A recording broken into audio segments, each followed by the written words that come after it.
Bismillahirrahmanirrahim. Assalamualaikum warahmatullahi wabarakatuh. Innal hamdalillah nahmaduhu wa nasta'inuhu wa nastaghfiruh wa na'udzu billahi min shururi anfusina wa sayyiati a'malina. Man yahdihillahu fala mudilla lahu wa man yudlil fala hadiya lahu. أشهد أن لا إله إلا الله وحده لا شريك له وأشهد أن محمدا عبده ورسوله لا نبي ولا رسول بعده اللهم صل وسلم وبارك على نبينا محمد وعلى آله وصحبه ومن والاه أما بعد فإن أصدق الحديث كتاب الله وأحسن الهدي هدي محمد صلى الله عليه وسلم وشر الأمور محدثاتها فكل محدثة بدعة وكل بدعة ضلالة. Alhamdulillah ikhwani fillah yang dimuliakan oleh Allah Subhanahu wa taala, kita masih dipertemukan kembali oleh Allah pada pagi hari yang cerah ini untuk mengkaji sebuah kisah di antara kisah-kisah terindah yang dimuat oleh Allah Subhanahu wa taala dalam kitabnya. Dan kisah ini menyangkut atau berkaitan dengan manusia terbaik setelah Rasulullah sallallahu alaihi wasallam. Beliaulah Khalilullah Ibrahim alaihi salatu wassalam.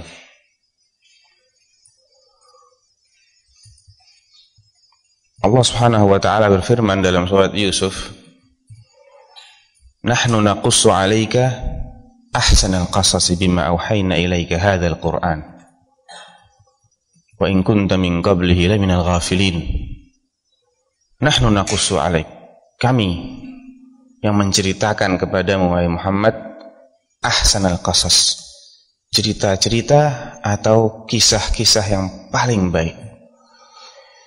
Tidak ada kisah yang lebih baik daripada kisah Al-Quran. Mengapa Allah menjuluki kitabnya ini atau menjuluki kisah-kisah dalam Al-Quran sebagai kisah yang paling baik? Tentunya dari banyak alasan. Yang pertama adalah kebenaran kisah itu tidak diragukan. Suatu kisah yang diceritakan oleh Allah Subhanahu wa taala dengan uslub atau dengan gaya bahasa yang demikian indah, tentunya memiliki banyak sekali faedah. Bahkan kalaulah seseorang menghabiskan umurnya untuk menggali faedah-faedah yang terkandung dari kisah-kisah Al-Quran, maka umurnya akan habis, namun faedahnya tidak akan habis. Nahnu naqussu 'alaika ahsanal qasas.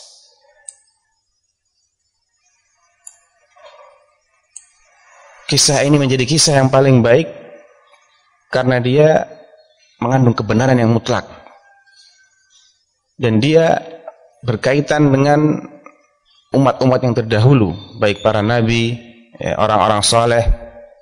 Kalau dia berkaitan dengan para nabi, bagaimana mereka mendakwahi kaumnya, bagaimana mereka bersabar dengan godaan yang diterima dari kaumnya. Dan kisah-kisah seperti ini akan menjadi pelipur lara bagi orang-orang yang datang setelahnya, termasuk Rasulullah sallallahu alaihi wasallam. Oleh karena itu, apabila kita senang membaca kisah, senang membaca cerita-cerita, maka seorang mukmin dia harus lebih senang dan lebih tertarik untuk membaca kisah-kisah dan menggali faedah-faedah dari kisah-kisah Al-Quran. Dan sengaja yang kita angkat dalam kajian kali ini adalah kisah Nabiullah Ibrahim alaihissalam yang disebutkan oleh Allah Subhanahu wa taala dalam banyak ayat dari Al-Qur'an. Salah satu tema yang menarik dari kisah beliau adalah Ibrahim alaihi salatu wassalam sebagai seorang anak yang budiman. Allah Subhanahu wa taala berfirman dalam surat Maryam, A'udzu billahi minasyaitonir rajim, "Wadhkur fil kitabi Ibrahim, innahu kana shiddiqan nabiyya." Wadhkur, ceritakanlah wahai Rasulullah sallallahu alaihi wasallam kisah Ibrahim dalam Alkitab, artinya dalam Al-Qur'an. Innahu, sesungguhnya beliau Ibrahim itu kana siddiqan, ialah seorang yang sangat mencintai kebenaran, nabiyyan, dan seorang nabi. Dalam ayat ini Allah menyifati Nabiullah Ibrahim dengan dua sifat, siddiq dan nabi. Siddiq artinya senantiasa jujur dan mencintai kebenaran. Dialah orang yang benar dalam berkata, berbuat, dan bersikap, sekaligus membenarkan semua hal yang benar yang harus dibenarkan. Innahu kana siddiqan, bukan hanya benar dalam berkata, namun juga bersikap, dan dia membenarkan semua yang harus dibenarkan. Konsekuensi dari semua ini berarti ia memiliki ilmu yang demikian agung, yang meresap dalam hati dan amat berkesan, hingga mewariskan rasa yakin dan amalan yang sempurna. Selain sifat jujur tadi, Nabiullah Ibrahim alaihi salatu wassalam adalah Nabi yang paling mulia setelah Rasulullah SAW. Nabi yang paling mulia secara mutlak setelah Rasulullah Sallallahu Alaihi Wasallam. Beliaulah Nabi yang keturunannya mewariskan nubuat dan Alkitab. Dan dialah Nabi yang demikian sabar, walau harus menghadapi siksaan yang sangat berat. Setelah menjelaskan siapa hakikat Ibrahim alaihissalatu wassalam ini, mulailah Allah menceritakan kepada kita salah satu peristiwa penting yang dialaminya. Idz qala li abihi, ceritakanlah ya Muhammad kisah Ibrahim dalam Al-Quran. Sesungguhnya dia adalah Nabi yang jujur, ya, lagi sangat mencintai kebenaran. Ketika dia berkata kepada bapaknya, ceritakanlah kisah Ibrahim alaihissalam ketika dia berkata kepada bapaknya.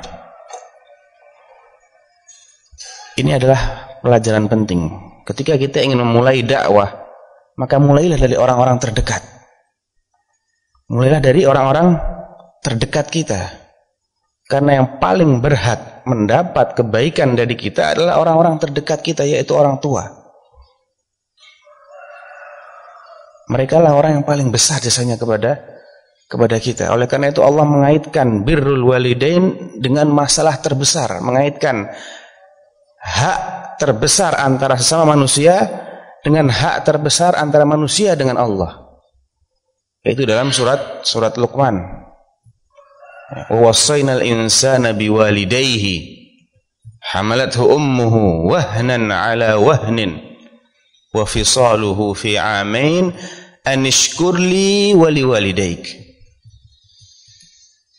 Itu ayat ini setelah wasiat pertama Luqman alaihi salatu wassalam, wasiat pertama Luqman rahimahullah atau radhiyallahu anhu, ya bunayya la tusyrik billah innasyirka la zulmun azim. Wahai putraku, jangan engkau sekali-kali berbuat syirik, jangan engkau sekali-kali menjadikan tandingan bagi Allah Subhanahu wa taala. Innasyirka la zulmun azim, sesungguhnya perbuatan syirik itu adalah kezaliman yang terbesar, kezaliman yang sangat-sangat besar. Ya, setelah menyebut hak teragung antara manusia dengan Allah, Maka ayat berikutnya wa wassaynal insana biwalidayhi. Dan Allah langsung berwasiat, kami wasiatkan kepada manusia agar berbuat baik kepada kedua orang tuanya. Lalu di akhir ayat ini anishkurli wali walidaik. Wasiat ini agar mereka bersyukur kepadaku. Ya, karena Allah yang paling besar jasanya kepada kita. Allah yang memberi kita hidayah, Allah yang memberi kita segala kenikmatan, yang menanggung rizki kita, yang di tangannya kebahagiaan dan kecelakaan kita. Ya, nasib kita ini berada di tangan Allah. Kemudian setelah itu Allah sebutkan hak sesama manusia yang paling agung, yaitu hak orang tua terhadap anaknya. Anishkurli wali walidaika. Maka bersyukurlah kepadaku dan kepada kedua orang tuamu.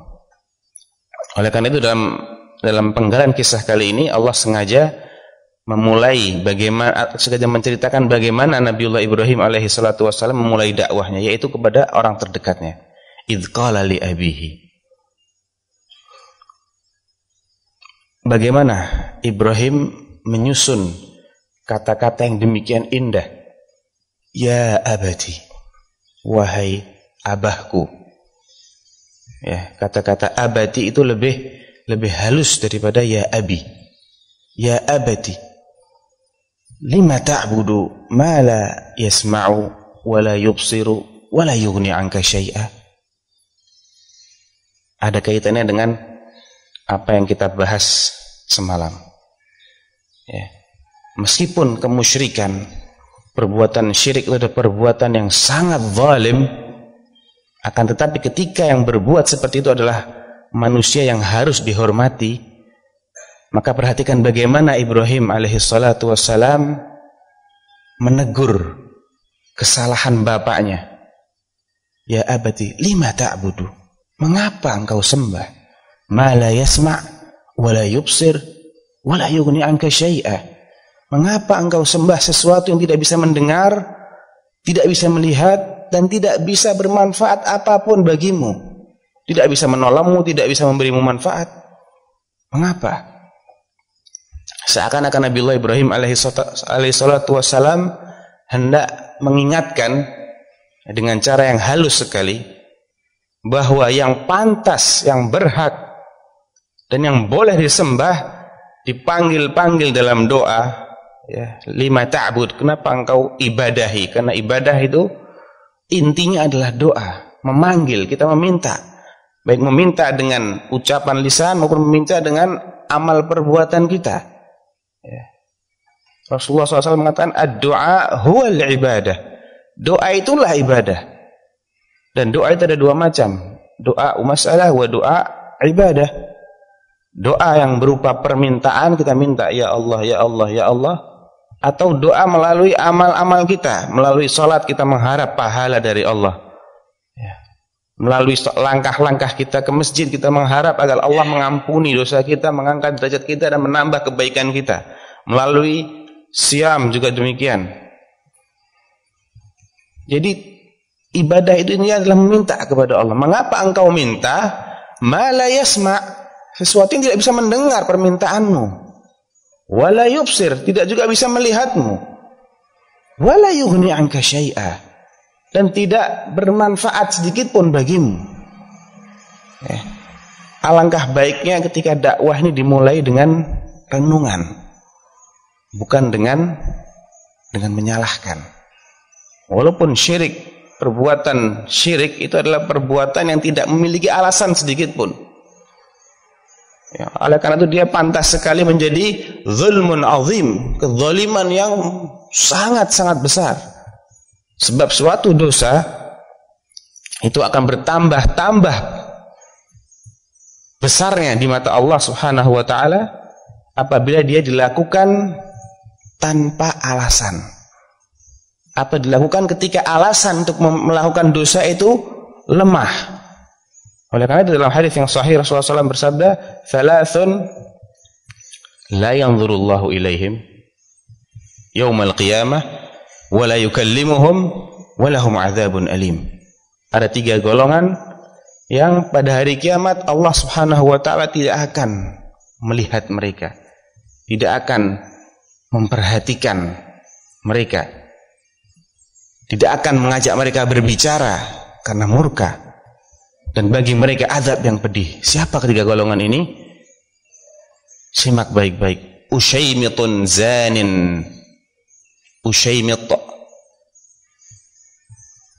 sebuah kata yang dibentuk dari kata-kata ashmat. Ashmat itu artinya laki-laki yang sudah tua, sudah reot pipinya. Saking tuanya dia sudah reot pipinya, sudah kempot.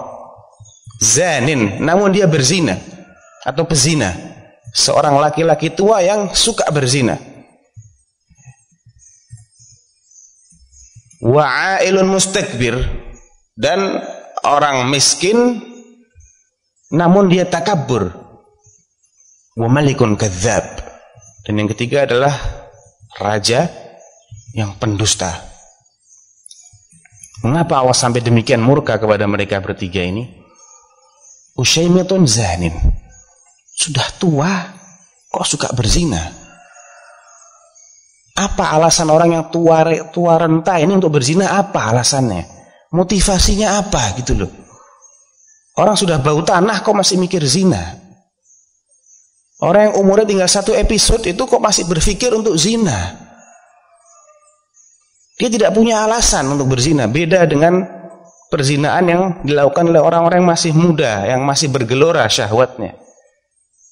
Walaupun itu tetap merupakan dosa besar, akan tetapi masih ada alasan, yaitu karena besarnya syahwat mereka. Namun ketika itu terjadi pada diri orang yang sudah tua renta, bahkan sampai kempot pipinya.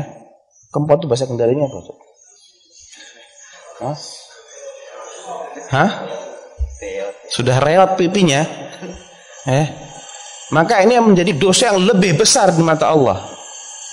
Yang kedua juga begitu. Wa'ailun mustakbir. Ail, orang yang serba kekurangan, miskin, tidak punya apa-apa kok bisa takabur. Modalnya apa gitu loh? Kalau dia orang kaya masih mending, walaupun takabur itu tetap tercela. Takabur itu sifat sombong, itu merendahkan orang lain, menolak kebenaran. Sombong itu sifat tercela dan sifat yang sangat dibenci Allah secara umum, ya. Akan tapi ketika itu dilakukan atau dimiliki oleh orang yang sama sekali tidak pantas untuk sombong dan tidak punya apa-apa untuk disombongkan, maka ini menjadi dosa yang lebih besar di mata Allah. Demikian pula yang ketiga, wa malikun kadzdzab. Malik, raja yang pendusta. Seseorang itu berdusta ketika dia dalam kondisi terjepit. Dia ingin menyelamatkan dirinya. Maling atau pencuri yang ketangkap basah, biasanya dia akan berdusta. Kamu mencuri ya? Oh tidak, saya nggak mencuri. Dia takut akan dihajar oleh massa. Dia berdusta karena dia tidak ingin mendapat hukuman dari kejelekannya. Namun ketika itu dilakukan oleh seorang raja yang dia itu adalah penguasa, dia yang mengatur rakyatnya, maka dia tidak punya alasan untuk berdusta. Oleh karena itu kedustaan yang dilakukan oleh penguasa itu lebih berat di mata Allah Subhanahu wa ta'ala, karena dia tidak punya alasan untuk berdusta. Siapa yang akan menghukum dia? Tidak ada manusia yang bisa menghukum dia karena perbuatannya ini, karena dia adalah penguasa. Demikian pula dengan syirik. Ikhwani wa akhwati, tidak ada dosa kezaliman yang lebih besar di mata Allah daripada kezaliman syirik. Mengapa? Karena orang yang berbuat syirik berarti dia menyamakan Allah dengan selain Allah. Siapapun selain Allah ini, siapapun bentuknya, entah itu malaikat, nabi, atau yang selainnya, tidak memiliki hak sedikit pun untuk disamakan dengan Allah. Siapa? Allah yang menciptakan kita. Allah yang memberi kita semua kenikmatan. Wa in ta'uddu ni'matallahi la tuhsuha. Tidak ada yang bisa menghitung berapa banyak nikmat Allah. Kita bisa bernapas ini. Ini nikmat luar biasa. Pernah antum perhatikan orang yang sedang terbaring di atas rumah sakit, dalam ruangan ICU umpamanya, yang dia harus menghirup napas melalui selang yang terhubung ke dalam tabung oksigen. Setiap tarikan napas tuh bayar, tidak gratis.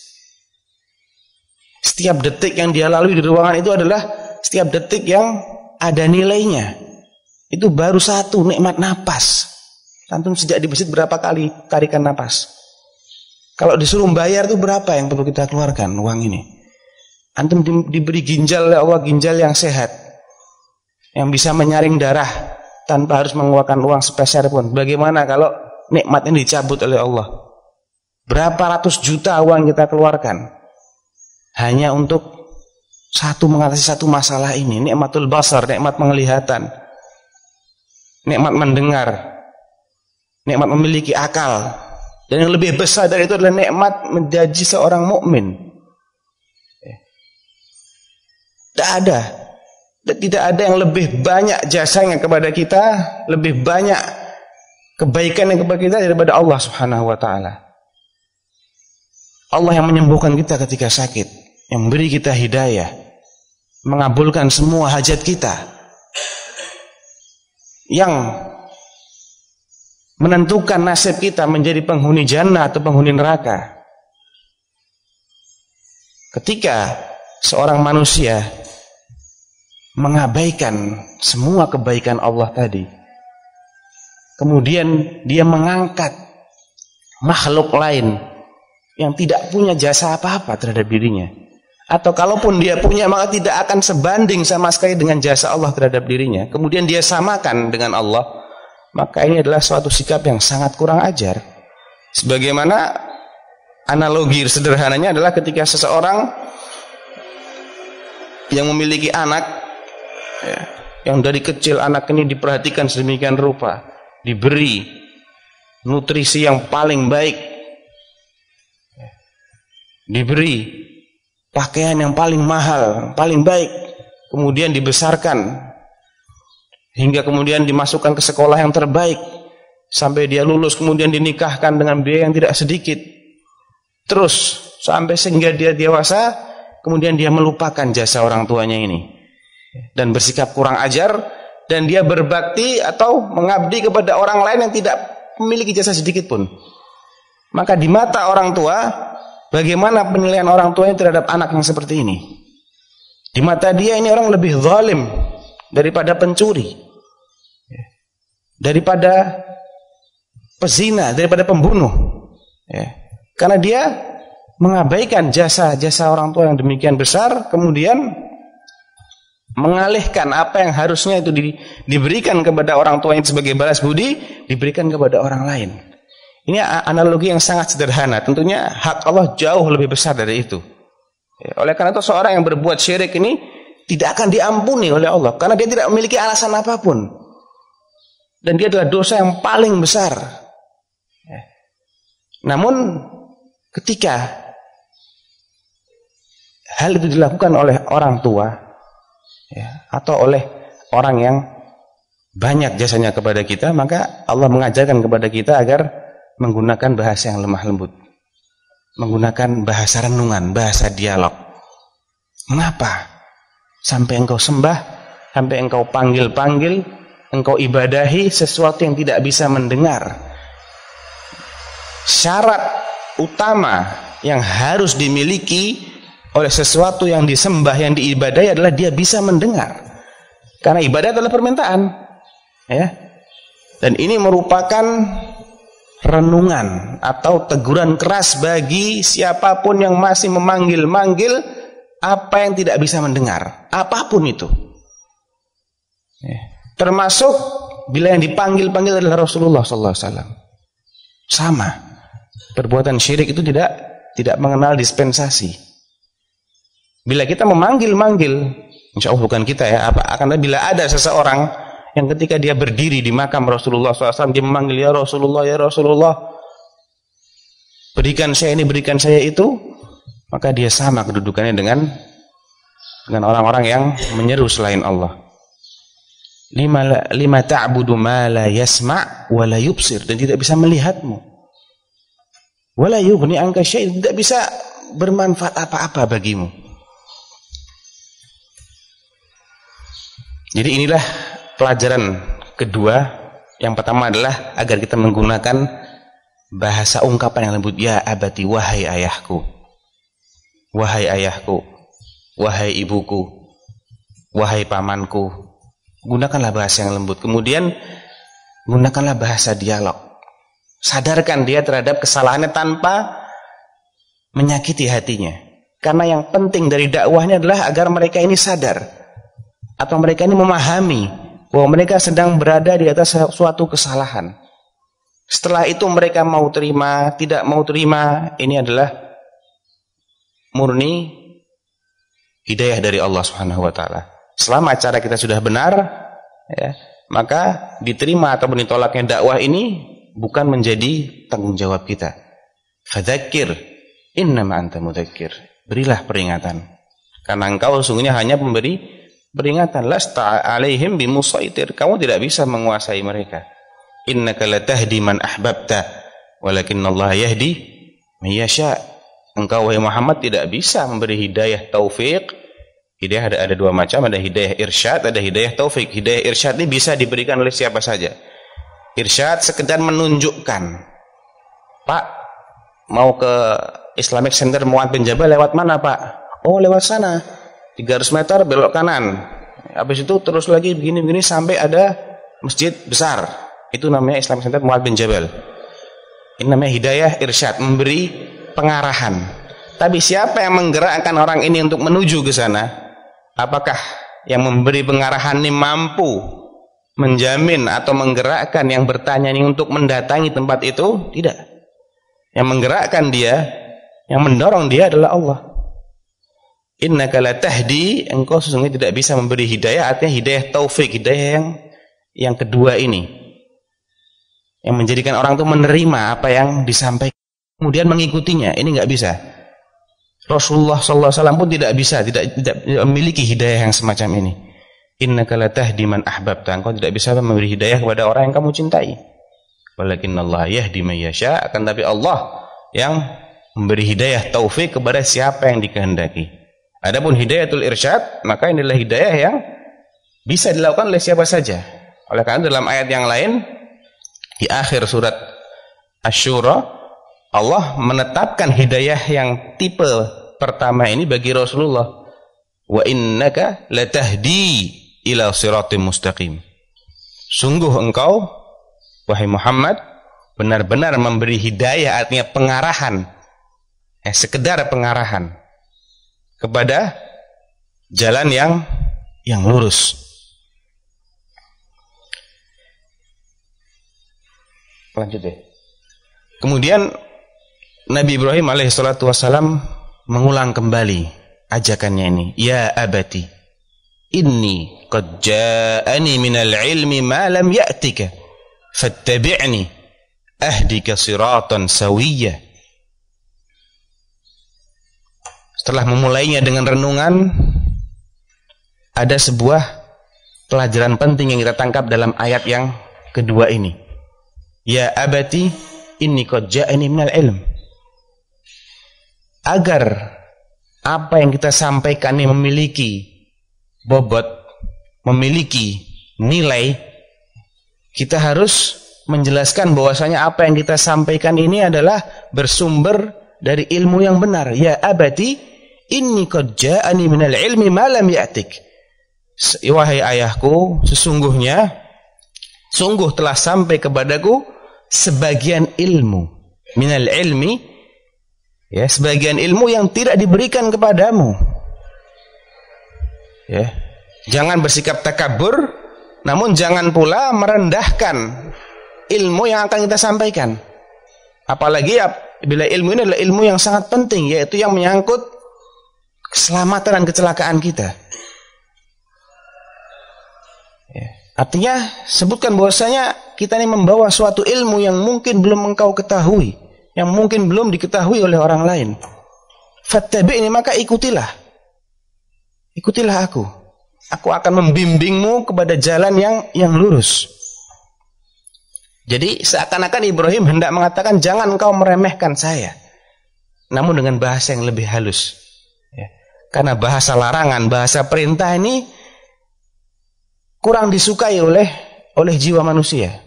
Apalagi apabila itu berasal dari orang yang secara status sosial berada di bawahnya.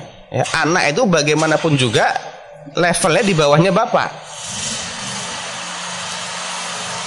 Kalau bapak yang memerintah anaknya masih mending, ya, karena memang bapak itu di atas kita levelnya. Namun bila anak memerintah bapaknya, melarang bapaknya, ini akan terasa berat. Ya. Tidak mudah bagi seseorang untuk diperintah dan dilarang oleh orang yang berada di bawahnya dia. Oleh karena itu Ibrahim alaihissalam menggunakan bahasa yang halus, yang seakan-akan beliau ingin mengatakan, jangan engkau meremehkanku karena aku masih kecil, ya. Karena yang aku sampaikan adalah ilmu, ya.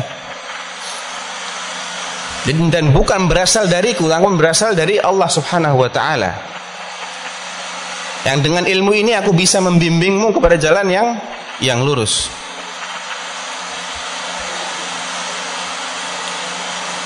Dari kata-kata ini ada pelajaran lain yang bisa kita petik. Nabiullah Ibrahim tidak mengatakan bahwa kamu ini orang bodoh, ya, kamu ini salah. Kenapa kamu sembah ini patung, nggak bisa mendengar, nggak bisa melihat? Tidak. Walaupun terkandung dalam ungkapan ini bahwasanya apa yang dilakukan oleh bapaknya tidak berdasarkan ilmu, iya kan? Akan tapi dengan bahasa yang halus ini, seseorang tidak merasa dirinya sedang diposisikan dalam posisi yang seperti itu. Aku memiliki sebagian ilmu yang tidak ada padamu, maka ikutilah aku.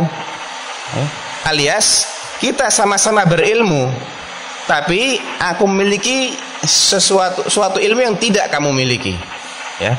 Jadi lebih menghargai orang yang akan didakwahi. Kemudian atau kesimpulannya, ya, hendaklah seorang dai, seorang juru dakwah atau orang yang ingin mendakwakan sesuatu itu jangan bersikap sok tahu, ya. Jangan bersikap sok tahu walaupun dia lebih tahu daripada yang didakwahi. Dalam ayat berikutnya Nabi Ibrahim kembali mengulang dakwahnya dengan bahasa yang lebih tinggi. Ya abati la ta'budi syaitan. Setelah mengajak untuk merenungi, ya, memperkenalkan siapa dirinya dan apa yang dia bawa dan dari mana asal yang dia bawa ini, barulah Nabi Ibrahim sedikit terus terang. Ya abadi la ta'budi syaitan. Jangan engkau sembah setan. Inna syaitana kana lirrahmani 'asiyya. Karena sesungguhnya setan itu sangat membangkang terhadap Allah Ar-Rahman, Allah yang Maha Pengasih. Meski si bapak ini tidak mengaku sebagai penyembah syaitan, penyembah setan, akan tetapi Nabiullah Ibrahim alaihissalatu wassalam menjelaskan bahwa peribadatan kepada selain Allah itu pada hakikatnya adalah menyembah setan, karena setanlah yang membisikkan manusia agar berbuat syirik. Ya. Dalam banyak ayat dalam Al-Qur'an setan telah bersumpah, fa bi'izzatika la'ughwiyannahum ajma'in. Sungguh demi izzahmu ya Allah, aku akan sesatkan mereka ini semuanya. Wala amurannahum falayubattikunna adhanal an'am wala amurannahum falayughayyirunna khalqallah, dan seterusnya. Aku akan perintah, aku akan ajak mereka untuk memotong atau memotong kuping-kuping ternak dalam rangka pengagungan terhadap berhala. Akan mengajak mereka untuk berbuat berbagai macam kemusyrikan, berbagai macam dosa dan maksiat. Jadi setiap dosa ini pada hakikatnya adalah mengikuti ajakan setan, ya.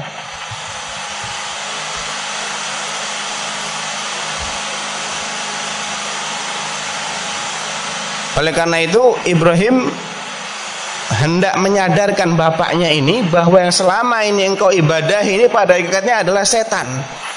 dan syaitan itu adalah sesuatu yang demikian mengerikan, demikian jelek. Ketika didengar nama-nama setan, terbayanglah sesuatu yang demikian jelek. Ya, Ibrahim ingin menciptakan image bahwasana apa yang dilakukan bapaknya ini adalah menyembah sesuatu yang demikian jelek. Bagaimana mungkin seseorang menyembah apa yang selama ini menjadi musuhnya? Ya. Oleh karena itu, seakan-akan pesan ini mengandung, atau seakan-akan ungkapan ini mengandung sebuah pesan, engkau tidak sepantasnya menuruti kemauan syaitan, sebab dia telah durhaka kepada Allah Ar-Rahman, yang maha pengasih, yang demikian luas rahmatnya. Dan ini sungguh tidak pantas bagi orang-orang yang berakal sepertimu, ya. Kemudian nasihat yang keempatnya, ya abati inni akhafu ayyamassaka adzabun minar rahman fatakuna lisyaitani waliya. Wahai ayahku, wahai abahku, aku khawatir bila engkau terkena azab dari Allah yang maha pemurah, maha penyayang, sehingga engkau menjadi sekutunya syaitan dalam neraka, menjadi orang-orang yang bersama syaitan dalam neraka. Masih saja Ibrahim alaihissalatu wassalam mengulang-ulang panggilan yang penuh kasih sayang ini, ya abati, ya abati, ya abati, ya abati, 4 kali. Ya, seakan beliau ingin membangkitkan naluri kebapakan dari bapaknya ini, ya. Bahwa engkau adalah bapak aku ini demikian tulus memberikan nasihat kepadamu, ya. Semata-mata ini demi kebaikanmu, wahai bapak. Jadi beliau ingin membangkitkan nuansa hubungan antara bapak dengan anak, ya. Ini bukan saya, ini bukan orang lain gitu loh. Pembicaraanku denganmu adalah pembicaraan antara anak dengan bapaknya. Namun kali ini beliau mengubah strategi dakwahnya dari persuasif, membujuk, kepada menakut-nakuti, ya. Karena dakwah itu macam-macam caranya. Ya, kalau bujukan belum mempan, maka gunakan cara lain, agitasi atau apa istilahnya, ya, mungkin kurang tepat kalau agitasi. Yang jelas beri dia sesuatu yang menakut-nakutinya. Ya abadi inni akhaf, saya takut kalau engkau sampai disentuh oleh api neraka, fatakuna lisyaitani waliya, dan engkau menjadi sekutunya syaitan.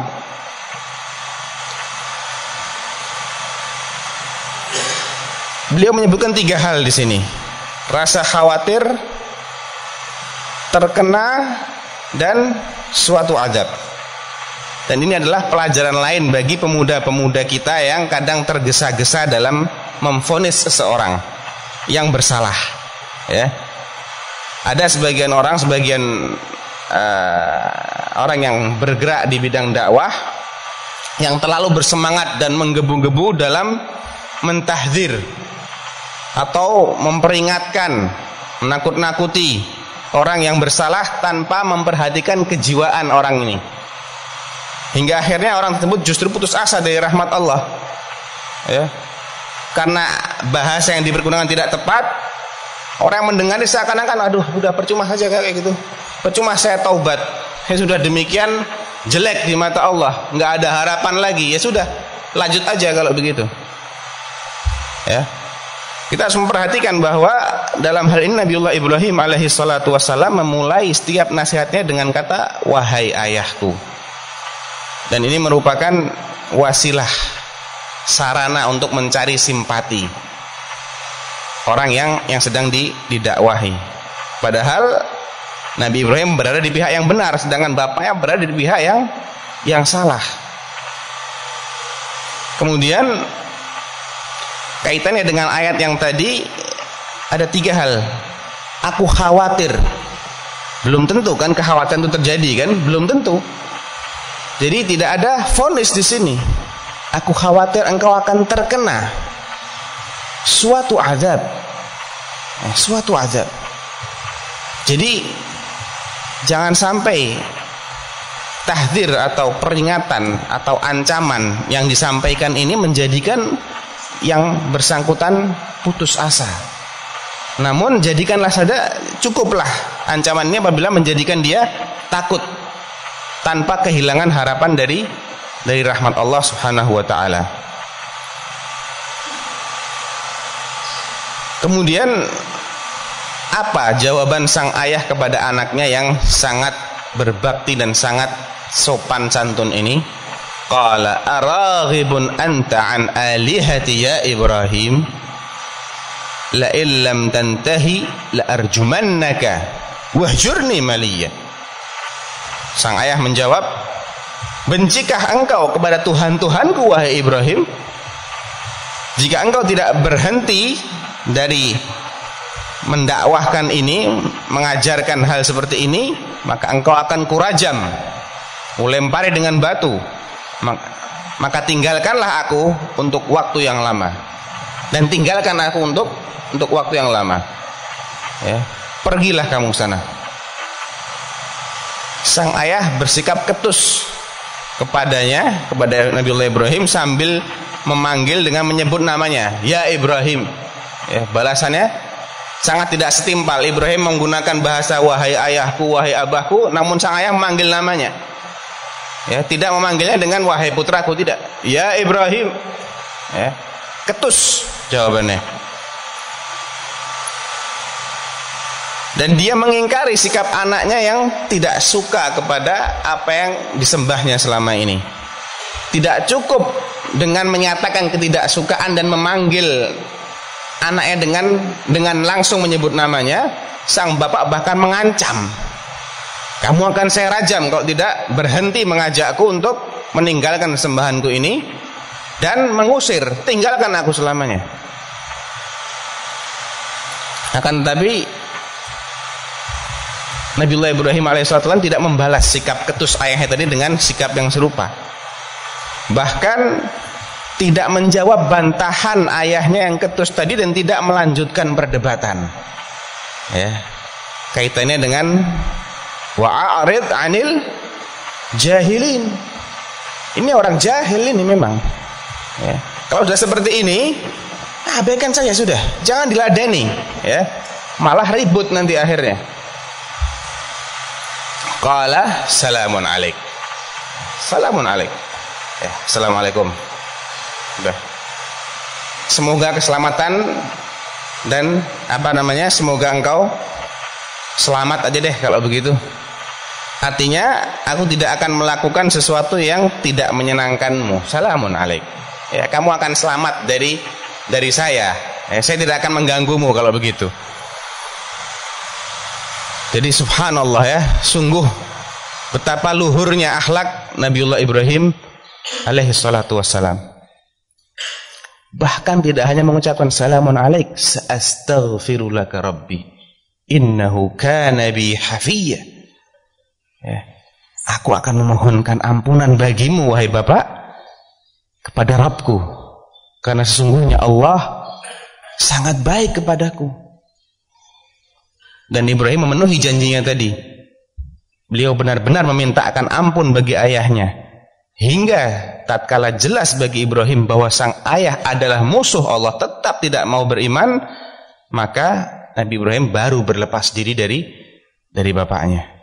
Ringkasnya, Ibrahim alaihissalatu wassalam sebagai anak telah bersikap demikian luar biasa dengan membalas kemarahan dan kekasaran dan ancaman bapaknya ini dengan sikap yang sangat lemah lembut.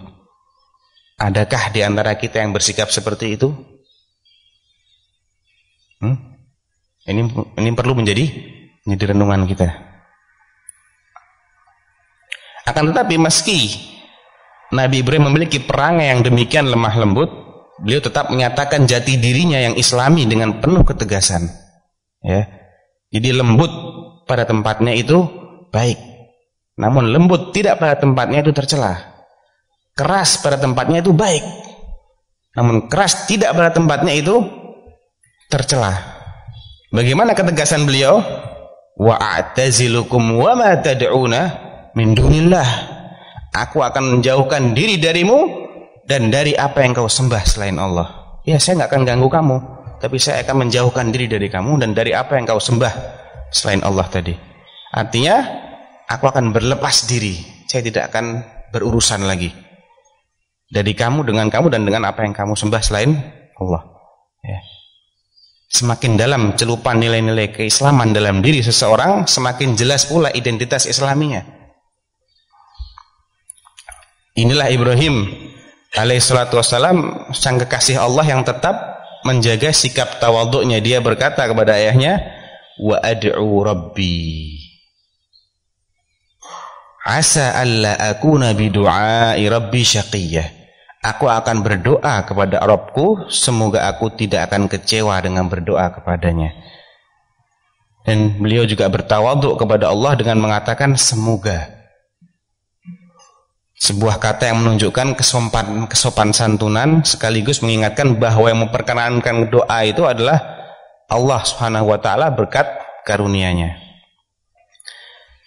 Sebelum mengakhiri babak pertama dari kisah terindah ini, ada beberapa faedah yang bisa kita rangkum. Yang pertama adalah mulailah berdakwah dari orang-orang terdekat Anda, dengan orang-orang terdekat kita.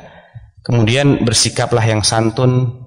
Yang kedua ya, bersikaplah yang santun, lembut dan tawadhu, terutama kepada yang lebih tua atau yang lebih terhormat dari kita.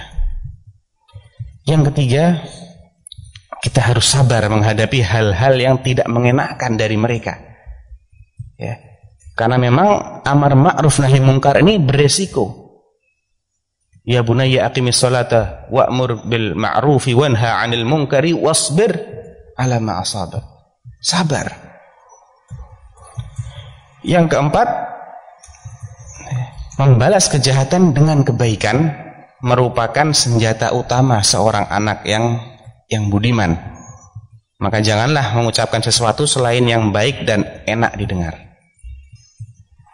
Dan yang kelima, ingatlah bahwa seorang muslim yang sejati tidak terpengaruh dengan lingkungan yang rusak di sekitarnya. Walaupun Nabiullah Ibrahim tinggal di tengah kaum penyembah berhala, di tengah-tengah orang musyrik, namun iman yang kuat yang demikian mengakar dalam hatinya ini menjadikan beliau tidak terpengaruh dengan kerusakan. Hingga apabila kaumnya ini sudah tidak mau lagi dibenahi, maka beliau meninggalkan mereka. Ya. Tetap ada usaha untuk memperbaiki, ya, berusaha semaksimal mungkin untuk memperbaiki lingkungan sekitar. Namun jangan sampai hanyut dengan kekeliruan mereka. Masih ada waktu ya? Adapun bagian kedua dari kisah Nabi Ibrahim yang demikian indah adalah bagaimana beliau menghadapi para penyembah berhala. Seorang mukmin, dia akan tersibukkan oleh satu masalah. Seorang muwahhid, orang yang bertauhid ini akan tersibukkan oleh satu masalah, yaitu bagaimana merealisasikan tauhidullah azza wa jalla. Dia akan berusaha mati-matian untuk menegakkan tauhid ini, karena tauhid ini adalah awal dan akhir hidupnya dia. Tidak ada hal yang lebih penting di dunia ini untuk diperjuangkan melebihi tauhid. Ada yang lebih penting dari tauhid? Itu alasan kita ada di dunia ini untuk tauhid. Allah Subhanahu wa taala mengatakan dalam surat yang sudah kita hafal semua, ya, yaitu surat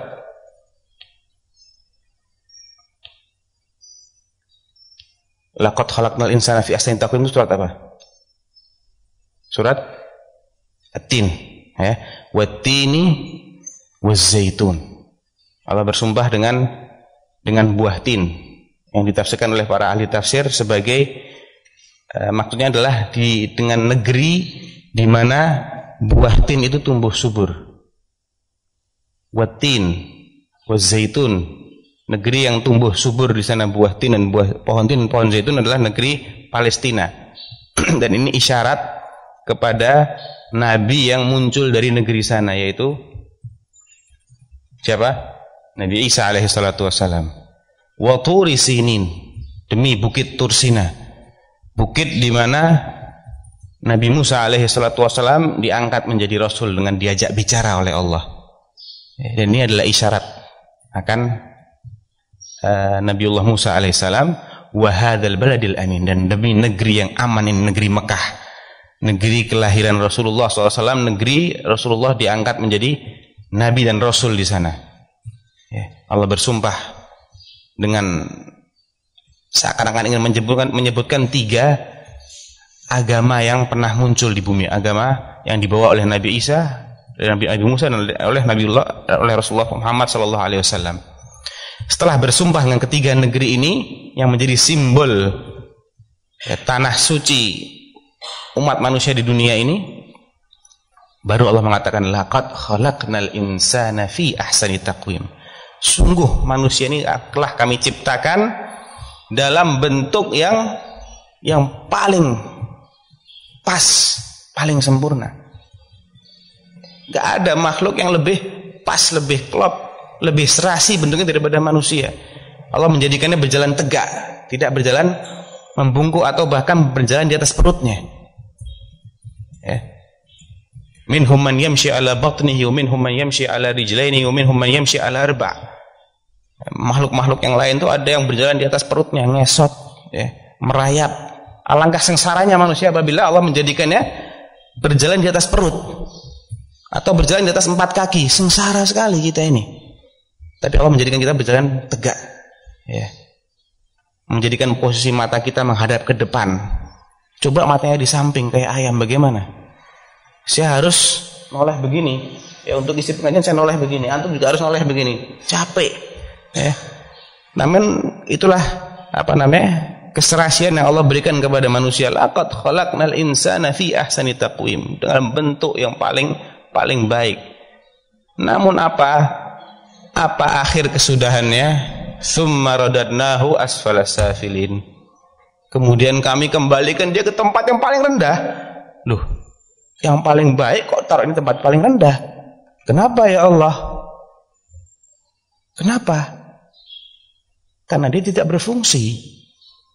Dia tidak memfungsikan dirinya sebagaimana mestinya. Makanya yang dikecualikan dari Allah, dari orang-orang yang bakal kembali ke tempat yang terendah ini hanya satu tipe manusia. Illal ladzina amanu wa amilus shalihat falahum ajrun ghairu mamnun. Kecuali orang-orang yang beriman dan beramal saleh, maka mereka akan mendapat pahala yang tidak putus-putusnya. Ada banyak bahasa yang dipakai oleh Allah dalam mengungkapkan masalah tauhid. Kadang-kadang dengan bahasa liya'budun, agar mereka beribadah. Kadang-kadang dengan bahasa iman dan amal saleh. Bahasa yang pertama yang illa liya'budun seperti dalam firman Allah di akhir surat Az-Zariyat ayat yang 56, Allah mengatakan laqad wa ma khalaqtul jinna wal insa illa liya'budun. Kami tidak menciptakan jin dan manusia kecuali agar mereka mengabdi kepada kami, menunjukkan segala macam ibadah mereka kepada kami. Kalau tidak seperti ini, tidak ada fungsinya dia diciptakan oleh Allah, tidak ada gunanya dia diciptakan oleh Allah, ya. Ini kan air, ya, air aqua. Saat ini dia masih berfungsi, masih ada isinya. Setelah dia habis, apakah dia tetap berada di sini? Enggak kan? Kemana dia? Tempat sampah. Enggak ada fungsinya lagi, kita buang. Demikian juga manusia yang tidak ada fungsinya, dia diciptakan oleh Allah, tidak berbuat apa yang harus dia perbuat, dibuang sama Allah. Tidak ada artinya di mata Allah. Walaupun dia ini tampangnya paling ganteng, ya, mukanya paling tampan, paling kaya, ya, posturnya paling gagah, tidak ada artinya. Jadi kalau bukan karena tauhid, kita ini nggak ada artinya di dunia ini. Oleh karena itu Al-Quran ini kalau antum buka secara sepintas saja, dari awal akhir, ya, itu semua pembahasannya tauhid. Surat yang pertama dalam Al-Quran, ya, adalah surat Al-Fatihah. Al-Fatihah. Dan 4 ayat pertama dari surat Al-Fatihah adalah penetapan akan tauhid dalam ketiga aspeknya. Baik ayat yang pertama adalah Bismillahirrahmanirrahim, maupun menurut pendapat yang lain ayat pertamanya merupakan Alhamdulillahirabbil alamin, ya.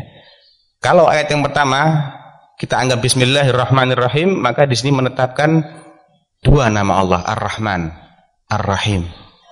Namun bila kita menganggap bahwa ayat yang pertama adalah Alhamdulillahirabbil alamin, maka ini juga menetapkan tauhid rububiyah Allah, Alhamdulillahirabbil alamin. Ar-Rahman, Ar-Rahim kembali menetapkan dua sifat Allah. Ya, yang ini diingkari oleh orang musyrik. Orang musyrik tidak mengenal sifat Ar-Rahman Ar-Rahim ini. Makanya ketika Rasulullah SAW dalam perjanjian Hudaybiyah hendak menuliskan Bismillahirrahmanirrahim, Suhail bin Amr protes. Apa itu Ar-Rahman Ar-Rahim? Kita nggak kenal itu Ar-Rahman Ar-Rahim. Uktub Bismikallahumma. Tulis saja Bismikallahumma, dengan namamu ya Allah. Dan dalam Al-Quran Allah menyitir ucapan mereka, ucapan orang-orang musyrik ini, wa idza qila lahum usjudu lirrahman qalu wa marrahman. Kalau mereka disuruh untuk sujud kepada Ar-Rahman, mereka mengatakan, apa itu Ar-Rahman? Mereka mengingkari sifat ini. Ya. Namun ayat ini menegaskan bahwasanya Allah itu memiliki sifat Ar-Rahman Ar-Rahim. Maliki yaumiddin, kembali menegaskan sifat rububiyah Allah, karena Al-Malik itu adalah bagian dari rububiyah.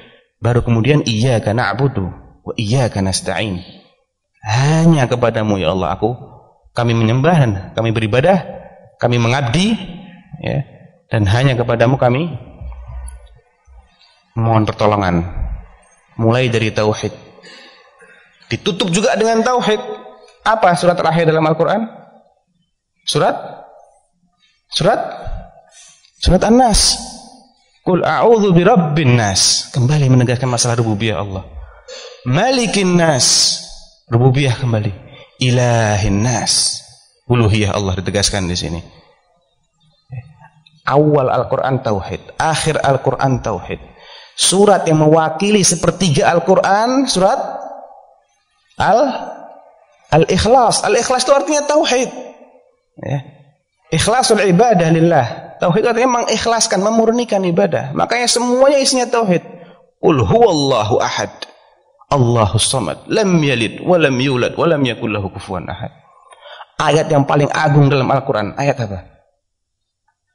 Ayat kursi. Mulai dari awal sampai akhir juga membahas mengenai tauhid. Allahu la ilaha illa huwa, uluhiyah, al-hayyul qayyum. Dua sifat Allah yang demikian erat kaitannya dengan kita, yang maha hidup dan senantiasa mengurus makhluknya. Makanya dialah yang paling pantas untuk diibadahi, karena dia senantiasa mengurus kita dan dia hidup terus, tidak pernah mati. La ta'khudhuhu sinatun wala naum, lahu ma fis samawati, sampai akhir ayat. Kembali lagi mengikrarkan masalah tauhid. Dan perintah pertama dalam urutan Al-Quran, kalau antum buka Al-Quran, ya, mulai dari Al-Fatihah, tidak akan ada ayat yang nadanya jelas-jelas memerintah sebelum surat Al-Baqarah ayat 21 yang berbunyi,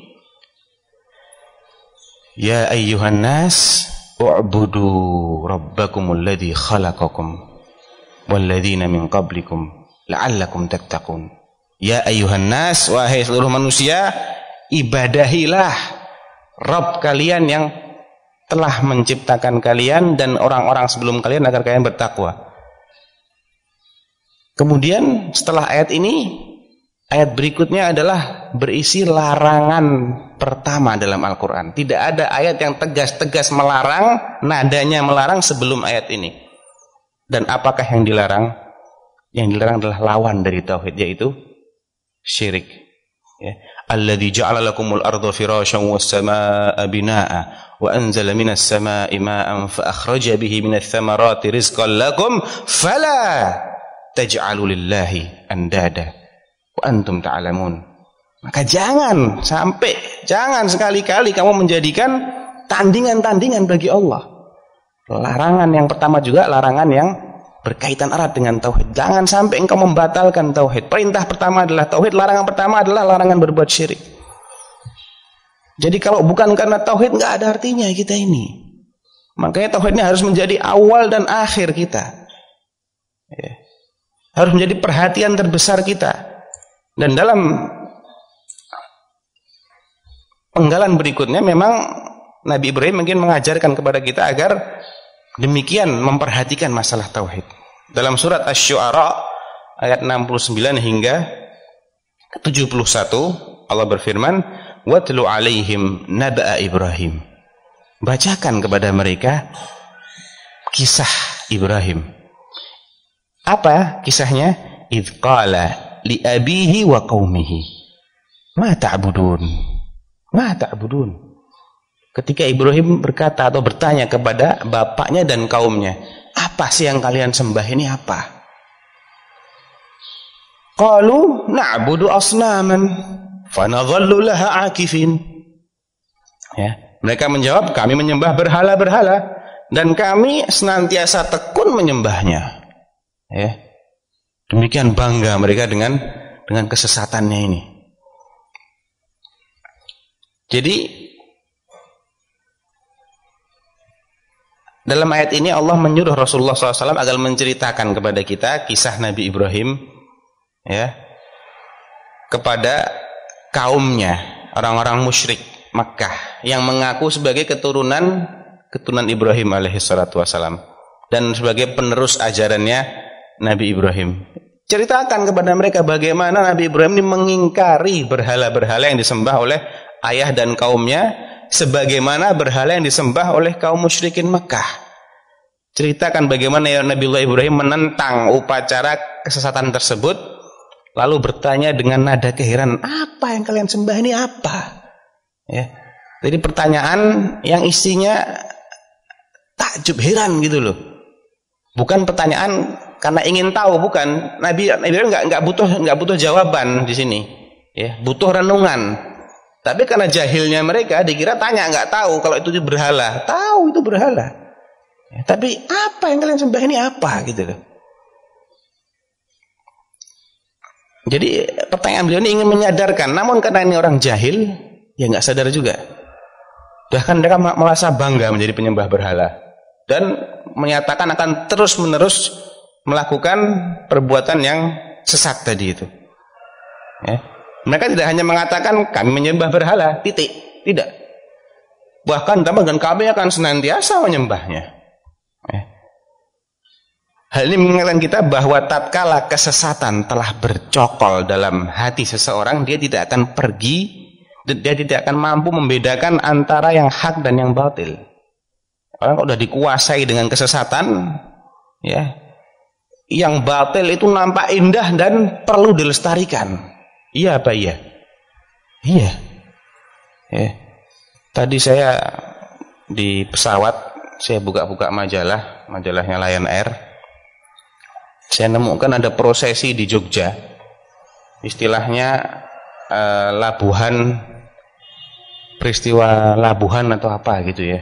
Artinya sekumpulan abdi dalam, orang-orang keraton itu, orang-orang musyrik itu mengusung sesajian yang demikian berat, ya, dari keraton Jogja menuju ke Sabuk Merapi, mendaki lereng gunung, melawan hawa dingin, ya, hanya untuk menaruh sesajian, menyerahkan sesajian ini kepada anaknya Mbah Marijan.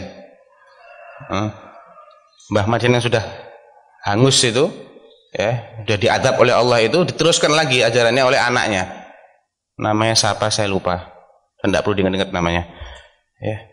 Kemudian dengan harapan agar kaum atau warga itu terlindung dari bencana Merapi. Sejak letusan Merapi tahun 2010 sampai sekarang sudah 3 kali Keraton Jogja mengirimkan sesajian seperti itu. Ya. Jadi sudah diadab itu nggak sadar-sadar, malah diulangi lagi. Subhanallah, sudah betul-betul bercokol untuk kemusyrikan itu dalam relung hati mereka. Namun Nabiullah Ibrahim kembali mengingatkan mereka dari kelalaian mereka ini dan menggugah akal mereka yang bebal itu tadi agar menyadari kekonyolan yang selama ini mereka tekuni. Qala hal yasma'unakum idh tad'un. Hal yasma'unakum idh tad'un. Apa yang kalian sembah ini mendengar kalian kalau kalian panggil?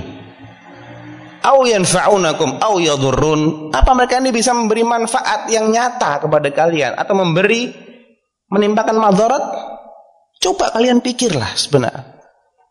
Yang bedakan kalian dengan binatang itu akal. Kalau akalnya nggak dipakai, ya lebih sesat dari binatang. Iya kan?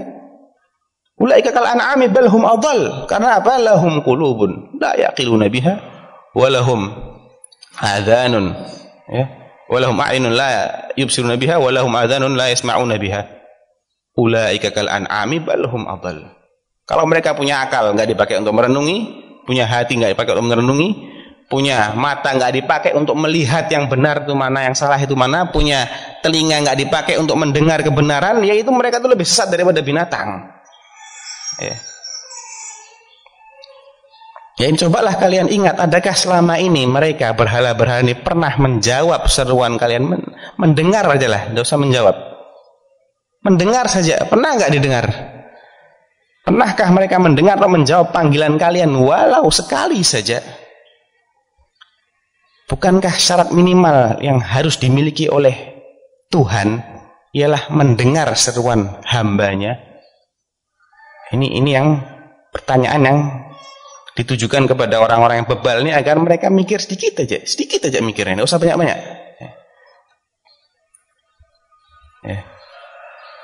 Akan tetapi percayakah antum bahwa praktek, ya mungkin bahasanya praktek yang syirik akbar atau praktek yang benar-benar bodoh seperti ini masih terlestarikan, ya, masih dilestarikan oleh jutaan bahkan ratusan juta kaum muslimin hari ini, ya. Mereka mungkin tidak menyembah berhala yang berupa patung dan arca, ya, tapi berhala yang mereka sembah itu berubah bentuknya walaupun maknanya tetap sama. Jadi iblis ini pintar iblis itu, jenius dia. Ya, kalau dites IQ mungkin IQ-nya nggak tahu sampai berapa itu. Caranya banyak banget. Saking pinternya ini sampai salah seorang ulama namanya Ibnul Jauzi yang terkenal sangat produktif dalam menulis itu dan terkenal juga luas ilmunya, dia mengumpulkan jurus-jurusnya iblis ini dalam kitabnya Talbis Iblis. Bagaimana iblis ini menyesatkan manusia. Tidak cuma orang yang bodoh saja, orang alim pun bisa kena jurus-jurus yang berbahaya ini, ya. Kalau dia ahli maksiat bagaimana, kalau dia ahli ibadah bagaimana, kalau dia alim bagaimana, kalau dia ini orang ini bagaimana, semua ada jurus-jurusnya, ya. Termasuk jurus menyesatkan manusia ke dalam syirik akbar, ya. Jadi kalau dia sudah mengaku sebagai orang Islam, kan nggak pantas kalau nyembah-nyembah patung kan, ya, nanti dikira orang Buddha, orang Hindu. Makanya bukan patung yang disembah, tapi saya sebut nggak Ustaz? Sebut nggak? Ya, tahulah apalah. Ya, yang jelas bukan makhluk hidup itu yang disembah. Ya, sudah mati. Ya, sudah mati disembah-sembah dengan dalam bentuk lain. Atau menyembah gambar-gambar, mengagungkan gambar-gambar. Gambar orang soleh, gambar orang yang dianggap sebagai mungkin punya jalur keturunan dengan nabi tertentu, ya. Padahal kita juga keturunan nabi kan? Iya kan, semua keturunan Nabi Adam toh? Iya. Nggak ada nilai plusnya. Sebetulnya keturunan nabi itu nggak punya nilai plus. Ya, Imam Ibnul Jauzi pernah menceritakan dalam kitab beliau yang judulnya Saidul Khatir. Di kitab ini ditulis ketika Ibnul Jauzi malam-malam, ya, dia merenung kemudian mendapatkan satu faedah, beliau menyalakan lampu pelita kemudian mencatat faedah itu. Sampai akhir terkumpul sebuah kitab yang indah ini. Salah satunya beliau pernah mengatakan bahwa saya lihat banyak orang-orang asyraf ini orang-orang yang masih punya nasab sampai ke Rasulullah SAW, ya. Mereka itu malas-malasan dalam beramal dan bersandar kepada nasab mereka. Ya, mereka merasa karena nasabnya ini Masya Allah, ya, itu akan menjamin keselamatan mereka. Wa yansawna anna Bani Israel min auladi Ya'qub. Mereka lupa bahwa Bani Israel yang demikian buruk track recordnya dalam Al-Quran itu adalah keturunan Nabi Ya'qub alaihi salatu wassalam. Karena Ya'qub itu nama lainnya adalah Israel. Jadi Bani Israel adalah anak cucunya Nabi Ya'qub. Ya. Kalau antum baca kisah-kisah Bani Israel itu, isinya mengerikan. Ya. Menggambarkan betul-betul umat yang demikian bandel, demikian membangkang, ya, dan demikian kufur nikmat. Bayangkan, baru diselamatkan oleh Allah dari kejaran Fir'aun, baru diperlihatkan mukjizat yang luar biasa dengan terbelahnya laut, ya. Mereka begitu tiba di daratan langsung berbuat syirik. Wajawazna bi Bani Israil al-bahra. Dan kami seberangkan Bani Israel itu melewati laut yang telah terbelah itu. Falamma atau ala qaumin fa'atau ala qaumin ya'kufuna ala asnamin lahum. Begitu mereka mendarat di seberang laut dan melihat bagaimana musuh yang selama ini memperbudak mereka, menindas mereka, menyembelih anak-anak mereka dan memperbudak perempuan-perempuan mereka itu binasa, ya, Fir'aun dan bala tentaranya binasa. Ini kan suatu mukjizat yang luar biasa kan, ya, nikmat yang luar biasa kan. Mereka menyaksikan itu sendiri dengan mata kepala mereka. Fa'atau fa'ani litta'qib. Persis setelah mereka itu nyebrang, nggak jauh dari situ ada suatu kaum. Mereka lewat ke suatu kaum. Fa'atau ala qaumin ya'kufuna ala asnamin lahum, yang sedang iktikaf di sekitar berhala-berhala mereka. Ya, bertapa. Qalu ya Musa ij'al lana ilahan kama lahum alihah. Ya Musa, buatkan dong Tuhan buat kami sebagaimana mereka punya Tuhan-Tuhan yang banyak. Ya, orang Jepang bilang judek. Orang Solo maksud saya, ya. Artinya pusing ini, bagaimana Bani Israel ini kok demikian ingkarnya mereka terhadap nikmat Allah. Ya, makanya sampai ada hukuman yang saya nggak mendapatkan, ada suatu kaum yang dihukum oleh Allah dengan hukuman itu. Ya, Allah tidak akan menerima taubat mereka kecuali kalau mereka bunuh diri. Ada orang yang dihukum seperti itu selain Bani Israel? Nggak ada. Ya. Dalam surat Al-Baqarah itu Allah mengatakan seperti itu. Faqtulu anfusakum, katanya Allah. Bunuhlah diri kalian sendiri. Dzalikum khairul lakum inda bari'ikum fataba 'alaikum. Itu yang lebih baik. Kalau kalian ingin taubat, kalian diterima oleh Allah, maka bunuhlah diri kalian sendiri. Sampai disebut oleh ahli tafsir, dua orang saling berhadapan, yang satu menggal yang depan menggal yang dia. Ya, saling berpenggal-penggalan. Ya. Jadi orang yang membanggakan, sekedar membanggakan keturunannya, kata Ibnul Jauzi itu, dia lupa kalau Bani Israel itu adalah keturunan Nabi. Gitu loh. Jadi praktek-praktek berhalaisme itu masih ada dalam umat ini. Penyembahan terhadap hal-hal yang sangat-sangat tidak layak, pengagungan terhadap hal-hal yang sangat-sangat tidak layak untuk diagungkan, untuk dikultuskan, untuk dikeramatkan. Ini adalah jurus lain di antara jurus-jurus iblis untuk menyesatkan manusia. Kemudian apa jawaban mereka ketika ditanya apakah mereka pernah mendengar permintaan kalian, apakah mereka ini bermanfaat dan memberikan madarat? Jawab mereka, qalu bal wajadna aba'ana kadzalika yaf'alun. Dalil mereka cuma itu. Ya, ini kan ajaran leluhur kami. Kami mendapatkan nenek moyang kami berbuat seperti ini, sudah kita lestarikan saja. Alias taklid buta. Tidak mau tahu, benar salah nggak mau tahu. Pokoknya saya diajari begini, ya sudah saya terima. Jadi memang berhala-berhala itu nggak mendengar, dia nggak bisa memberi manfaat, nggak bisa mencelakakan kita. Tapi orang tua kami dahulu nyembah mereka ini, maka kami pun ikut-ikutan menyembahnya. Na'udzubillahi min dzalik. Jadi betapa parahnya orang-orang yang taklid buta itu. Kalau sampai hari ini masih ada orang yang alasannya hanya taklid, berarti nggak jauh beda mereka dengan kaumnya Nabi Ibrahim yang menyembah berhala itu. Namun begitu Nabi Ibrahim tidak putus asa, diulang lagi. Qala afara'aitum ma kuntum ta'budun. Cobalah kalian perhatikan lagi apa yang selama ini kalian sembah. Antum wa aba'ukumul aqdamun. Yang kalian sembah oleh kalian dan oleh bapak-bapak kalian yang terdahulu itu. Ya, perhatikan ya, mereka ini yang kalian sembah, yang disembah oleh nenek moyang kalian ini, fa innahum aduwwul li.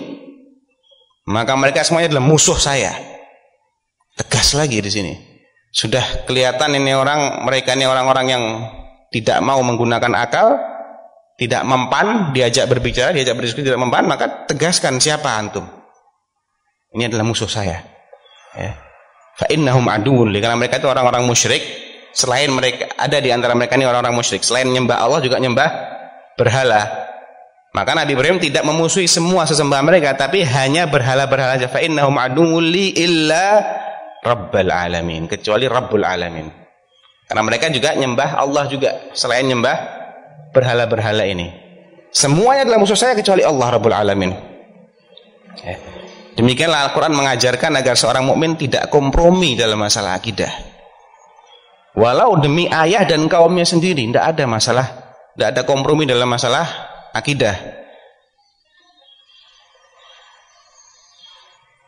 Lantas bagaimana kalau yang diajak kompromi ini bukan bapaknya, orang jauh, atau malah musuh bebuyutan dia diajak kompromi, sudah jelas-jelas bukan kaum muslimin diajak kompromi dalam rangka mengorbankan akidah. Ini musibah ya akhi, musibah besar. Bapak aja nggak boleh kita ajak kompromi kok, kerabat nggak boleh kita kompromi, apalagi kalau bukan kerabat, bahkan musuh, orang jelas-jelas di luar Islam. Bagaimana mau diajak berkompromi dalam mengorbankan akidah umat Islam?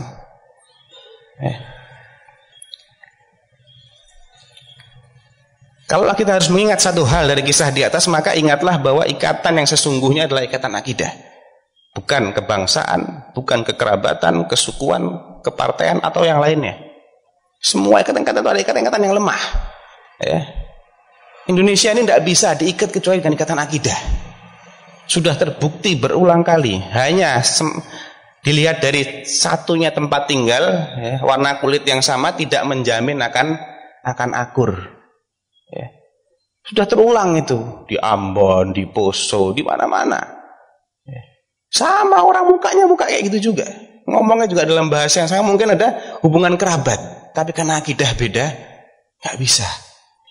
Jadi nggak ada ikatan yang betul-betul mengikat kecuali ikatan akidah.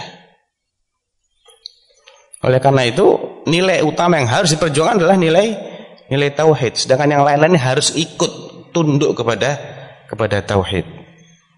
Setelah melontarkan argumentasi yang demikian kuat dan mereka tetap saja bersikukuh dengan kesesatannya, Nabi Ibrahim harus mengambil sikap tegas.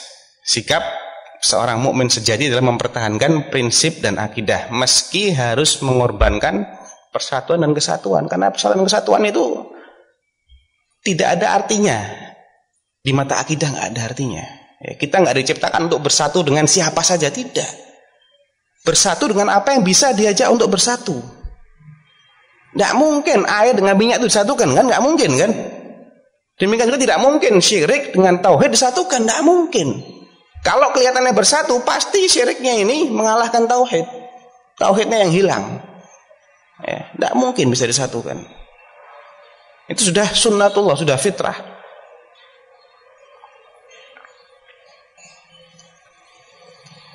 Kemudian Nabi Ibrahim kembali menegaskan siapa yang satu-satunya beliau sembah. Illa rabbal alamin alladzi khalaqani fahuwa yahdini. Karena dialah yang menciptakan aku dan dialah yang memberikan hidayah kepadaku. Walladzi huwa yut'imuni wa yasqin. Dan dia juga yang memberiku makan, memberiku minum. Ya. Kembali mengajak mereka merenung, menyebutkan sifat-sifat atau nikmat-nikmat terbesar yang Allah berikan. Menciptakan, memberi hidayah, memberi makan, memberi minum, kebutuhan-kebutuhan esensial manusia ini kembali diingatkan oleh Nabi Ibrahim. Dan itu semua nggak bisa dilakukan oleh berhala. Nggak bisa apa-apa berhala itu. Wa idza maridtu fa huwa yashfin. Dan kalau saya sakit, Allah juga yang menyembuhkan. Walladzi yumituni tsumma yuhyin. Dan dialah yang menghidupkan, mematikanku kemudian akan menghidupkanku kembali. Ya. Dalam rangkaian ayat di atas Allah seakan mengatakan kepada mereka, "Hei orang-orang yang bodoh, tidakkah kalian tahu bahwa ibadah itu memiliki alasan dan sebab-sebab? Apa kalian nggak tahu? Kalau kalian mengabdi kepada sesuatu itu harus ada alasannya, harus ada sebabnya. Nah, kalian tidak punya alasan sama sekali untuk mengabdi kepada berhala. Yang menciptakan kalian itu bukan mereka, yang memberi hidayah kalian juga bukan mereka, yang memberi makan kalian bukan mereka, yang memberi minum kalian bukan mereka, yang menyembuhkan kalian kalau sakit bukan mereka, yang mematikan kalian kemudian menghidupkan kalian lagi juga bukan mereka. Kenapa kok mereka yang disembah? Kok kalian mengabdi kepada mereka? Kenapa?" Jadi ini barangkali apa yang bisa kita teladani dari cara berdakwah Nabiullah Ibrahim alaihissalam. Kemudian beliau menutup nasihat ini dengan mengatakan, "Walladzi atma'u ayyaghfirali khati'ati yaumiddin." Dan dialah yang sangat kuharap akan mengampuni kesalahan-kesalahanku pada hari kiamat. Ya. Sungguh ajaib ketika Nabiullah Ibrahim berdoa dengan doa seperti ini. Tahu nggak antum siapa Nabi Ibrahim? Dia ini bapaknya para nabi. Ya, bapaknya para nabi yang disifati oleh Allah sebagai imam. Ya, ummah.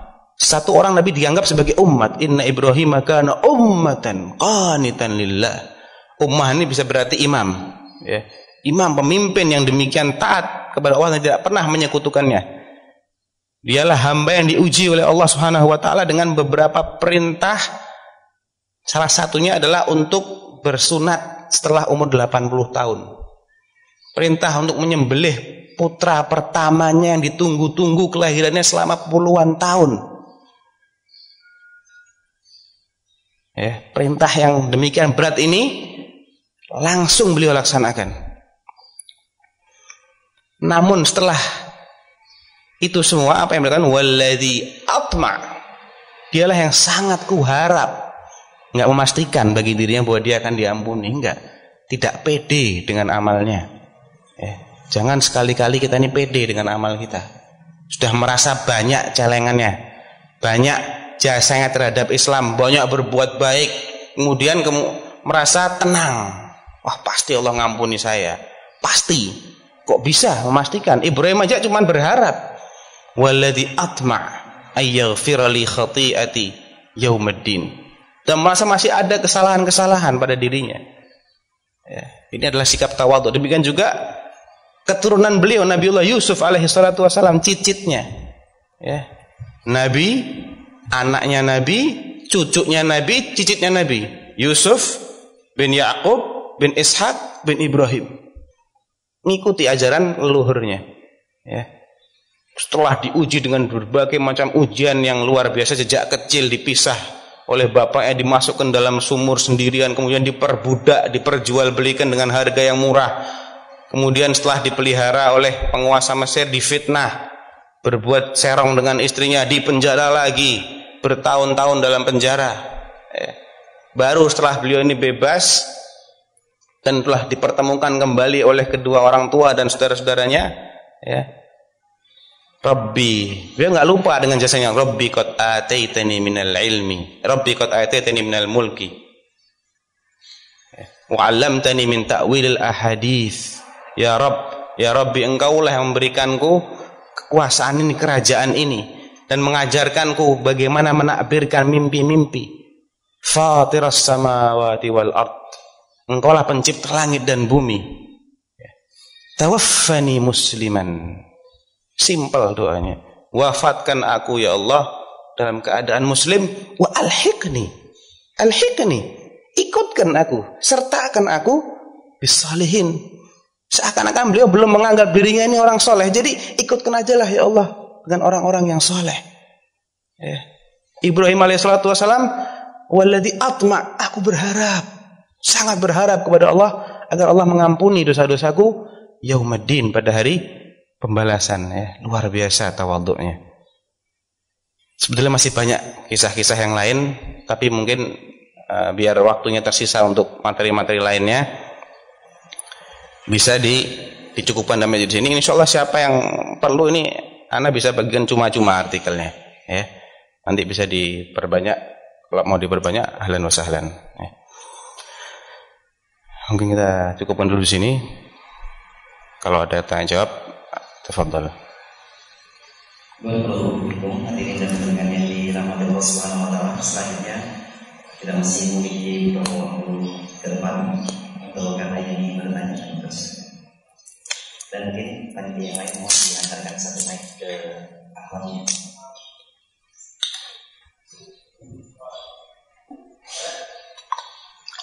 Assalamualaikum warahmatullahi wabarakatuh. Waalaikumsalam warahmatullahi wabarakatuh.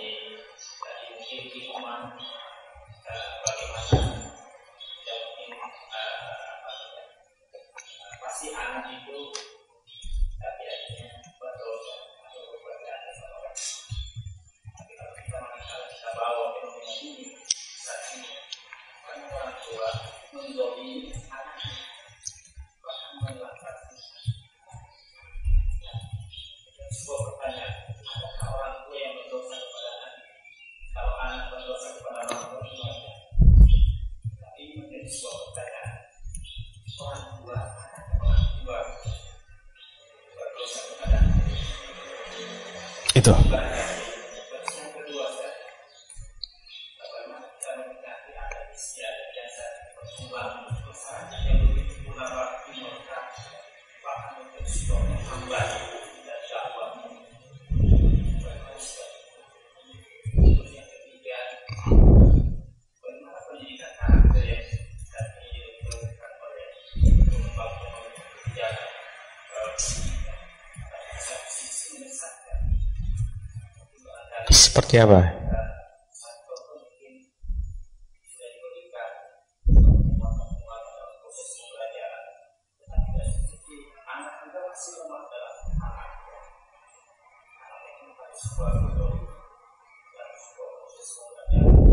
Seorang dokter mungkin mengamputasi sebuah bagian tubuh kita, mungkin satu bagian saja sakit, mungkin mengamputasi. Tapi kalau ingin dikembangkan terus, bisa dinas, bahkan dinas akan disebut.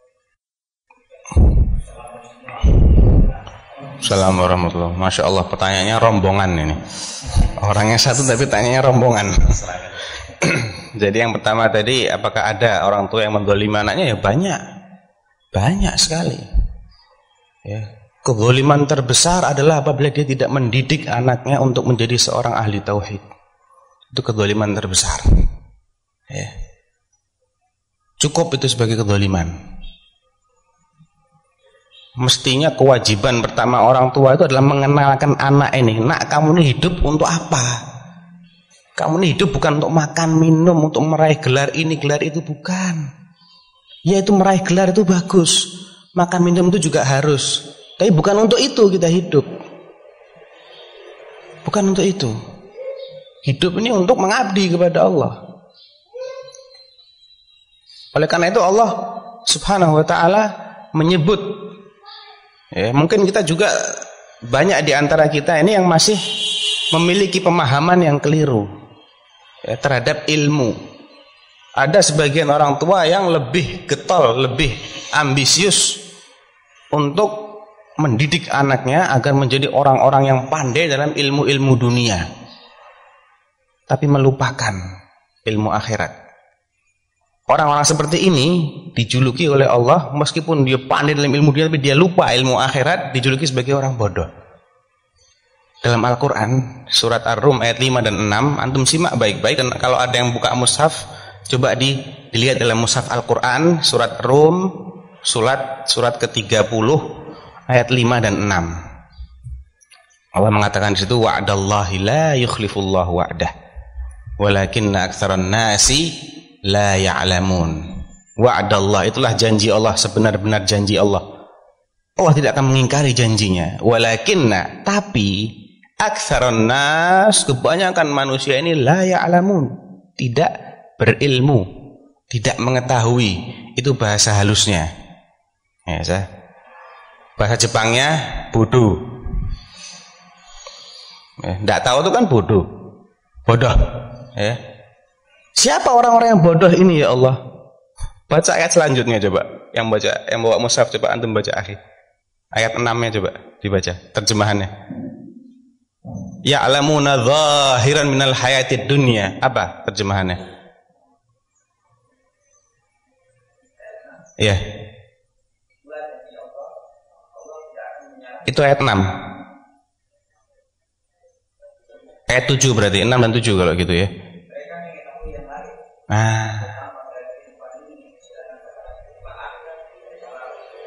Orang-orang yang bodoh tadi itu adalah orang-orang yang mengetahui. Ya. Walakin aktsarun nasi la ya'lamun. Kan kebanyakan manusia tidak mengetahui. Ya'lamuna zahiran minal hayatid dunya. Mereka tahu banyak hal dari yang zahir-zahir, yang fisik, yang nyata-nyata saja. Ahli fisika, ahli geografi, ahli matematik, ahli ilmu bumi, kedokteran, ini itu. Ilmu-ilmu dunia Masya Allah. Wahum anil akhirati hum ghafilun. Tapi mereka lupa terhadap akhirat mereka. Nasib akhir mereka itu mereka lalaikan. Ini orang-orang yang tidak tahu kata Allah. Tidak berilmu itu sebetulnya.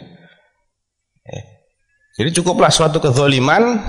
Kalau anak tidak dididik tauhid itu zalim. Sudah cukuplah. Paling besar nih kezaliman. Dan banyak sekali orang tua seperti ini kan. Banyak sekali. Tidak pernah disekolahkan untuk menjadi seorang muslim yang baik. Untuk beribadah. Tidak diajari untuk mengabdi kepada Allah. Ini zalim. Dan dia akan bertanggung jawab nanti. Kullukum mas'ul. Kullukum ra'in wa kullukum mas'ulun an ra'iyatihi. Ya ayyuhalladzina amanu qu anfusakum wa ahlikum nar. Ini kewajiban kita menjaga diri dan keluarga kita dari neraka. Yang paling manjur untuk menyelamatkan diri kita dari neraka apa itu? Saya bahas semalam ya. Mangqabilal kalimah allati aradtuha ala ammi faraddaha alayya kanat lahu najah, kata Rasulullah. Siapa yang menerima kalimah, artinya menerima dengan segala konsekuensinya, ya, la ilaha illallah itu kita amalkan, kita terima, kita laksanakan konsekuensinya, itulah yang menyelamatkan kita. Kalau tidak mengajarkan itu berarti dia tidak melindungi diri dan anaknya dari neraka. Jadi itu contoh ya orang-orang tua yang zalim kepada anaknya. Kemudian pertanyaan kedua tadi apa Pak? Adat istiadat. Bagaimana kita menghadapi tradisi yang demikian mengakar yang itu menghambat laju dakwah kita? Ya ini perlu kajian tersendiri. Ya, perlu kajian tersendiri. Kita lihat bagaimana adatnya, kita lihat bagaimana cara apa yang kira-kira manjur untuk mereka. Ini perlu kajian. Mungkin tidak sama antara satu tempat dengan tempat yang lain. Namun secara umum ya kita teladanilah para nabi, karena mereka juga menghadapi tantangan dari kaumnya. Lagi-lagi alasan mereka adalah ini sudah ajaran leluhur, ini sudah tradisi nenek moyang. Ya, kalau memang itu syirik dan mereka tidak mau tahu, setelah berbagai macam cara kita tempuh, cara persuasif, cara lemah lembut, cara dialog, renungan, nakut-nakuti juga nggak mempan juga, ya kita terus terang saja. Qad kanat lakum uswatun hasanatun fi Ibrahim walladzina ma'ahu. Kata Allah dalam surat Al-Mumtahanah, qad kanat lakum uswatun hasanah, sungguh telah ada suri tauladan yang baik bagi kalian pada diri Ibrahim dan orang-orang yang bersamanya. Idz qalu liqaumihi inna bura'a'u minkum wa mimma ta'buduna min dunillah. Kami ini berlepas diri, bara, ya, benci, tidak senang, tidak suka terhadap kalian dan terhadap sesembahan-sesembahan kalian selain Allah itu. Kafarna bikum, dan kami kufuri kalian, kami ingkari kalian. Ya, kafarna bikum wa bada bainana wa bainakumul adawatu wal baghdha'u abadan hatta tu'minu billahi wahdah. Dan telah nyata kebencian dan permusuhan yang abadi antara kami dengan kalian sampai kapan? Sampai kalian mau hanya beribadah kepada Allah. Itu kalau sudah final. Sudah tidak ada cara lain ya kita nyatakan. Jangan sampai kita hanyut. Habis kita kalau hanyut. Ini satu-satunya modal yang menyelamatkan kita, tauhid ini. Kalau perlu kita mati nggak apa-apa. Yang penting tauhid kita jangan dikorbankan, kita bakal mati semua kan. Camat semua kita ini, calon mati. Ada yang yakin tidak akan mati? Bakal mati semua. Dan kalaupun akhirnya kita mati mempertahankan tauhid, insyaallah fisabilillah. Alangkah mulianya. Itu kalau sudah mentok, nggak ada cara lain. Maka ini perlu kajian. Perlu kajian bagaimana tradisi yang dimaksud. Ya, apakah ada cara-cara lain, cara membujuk, memberi hadiah kepada mereka, memperkenalkan diri kita dulu. Ya. Kalau kita belum dikenal ya jangan langsung. Ibrahim juga memperkenalkan, inni qad ja'ani minal ilmi ma lam ya'tik. Ya, kenalkan saya ini orang yang memiliki suatu ilmu yang tidak kalian miliki. Ya. Menatakan ketulusan, betul-betul maksud kita ini bukan cari nilai dunia, bukan cari popularitas, bukan cari apa-apa. Kita nggak ada kepentingan apa-apa selain agar mereka selamat. Kalau nggak mempan ya sudah, apa boleh buat. Kemudian yang ketiga tadi, bagaimana dengan sistem pendidikan yang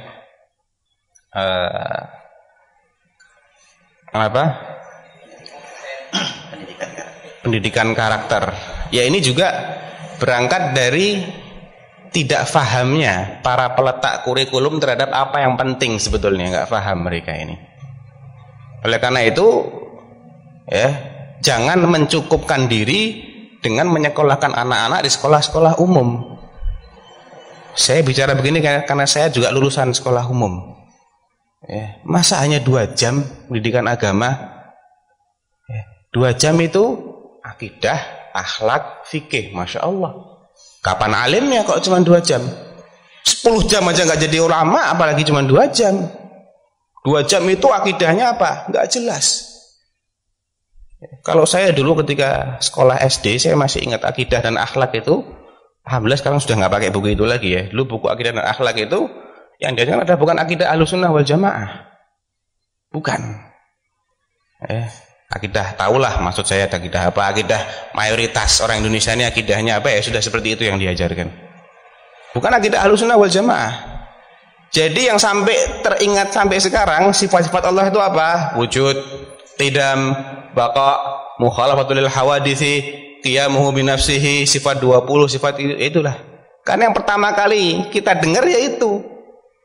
Makanya susah untuk menghilangkan doktrin ini susah untuk dihilangkan, karena itu yang pertama kita dengar. Apalagi kalau setelah itu masuknya sekolah umum, ya, sudah sekolahnya campur baur laki perempuan, ya, guru-gurunya juga bukan guru-guru yang ngerti agama, guru agamanya nggak ngerti agama, ya, nggak ngerti agama itu guru-guru agama di sekolah umum itu. Apalagi kurikulumnya ini juga tidak jelas dari mana sumbernya. Lah bagaimana akan menciptakan karakter seorang yang mengerti Islam? Oleh karena itu jangan mencukupkan itu pun kalau terpaksa masuk ke sekolah umum, ya tetap harus ada penggantinya. Ajak ke majelis-majelis taklim, ya, ajarkan, berikan buku-buku yang mengajarkan dia tentang ilmu yang benar. Ya. Insya Allah banyak, nggak ada alasan sekarang untuk orang yang tidak mau belajar, nggak ada alasan. Kecuali kalau dia tinggal di pedalaman Irian Jaya sana, ya, yang nggak ada dai yang ke sana. Ya, mudah-mudahan dia dimaafkan oleh Allah. Tapi selama dia tinggal di perkotaan, ada Islamic Center, ada radio, ada buku, ada majelis taklim, kalau sampai dia tidak mau belajar, maka ini dikhawatirkan dia akan jatuh dalam salah satu cabang kekufuran, yaitu kufrul i'rad. Ya. Beda antara jahil dengan mu'rid. Jahil itu orang tidak ngerti, tapi dia sedang dalam proses belajar, mau belajar. Cuman dia belum tahu masalah ini sehingga dia salah di situ. Kalau i'rad, mu'rid ini dia tidak mau tahu. Dia nggak peduli. Wa man adzlamu mimman dzukira bi ayati rabbih tsumma a'rada 'anha. Siapa yang lebih zalim kata Allah daripada orang-orang yang sudah diperingatkan dengan ayat Allah kemudian dia berpaling, tidak mau tahu, tidak mau dengar. Ada kajian nggak mau hadir. Ada buku nggak mau beli. Ada ceramah nggak mau mendengarkan. Ada radio nggak mau nyetel. Terus apa alasan dia untuk tidak tahu? Saya nggak tahu kok, nggak diterima. Itu alasan itu nggak diterima. Kamu nggak mau tahu, bukan nggak tahu. Kamu tidak mau Tidak mau tahu, dan banyak orang-orang hari ini yang terjerumus dalam kekufuran karena tidak mau belajar. Bukan tidak tahu, tapi tidak mau belajar. Maka harus hati-hati ini. Tidak akan diberi dispensasi oleh Allah. Itu i'rad, berpaling. Wa man a'rada 'an dzikri fa inna lahu ma'isyatan dhanka wa nahsyuruhu yaumal qiyamati a'ma. Orang yang berpaling dari peringatan Allah ini, maka kami akan beri dia penghidupan yang sempit. Dan di hari kiamat nanti Allah akan menggiringi dalam keadaan buta. Qala rabbi lima hasyartani a'ma wa qad kuntu basira.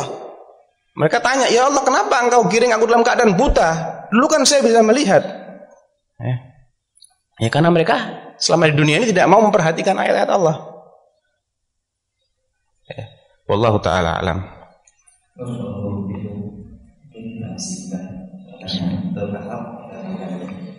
Silakan jika para ibu yang ada ada yang ingin bertanya. Jika tidak, kembali ke pokok.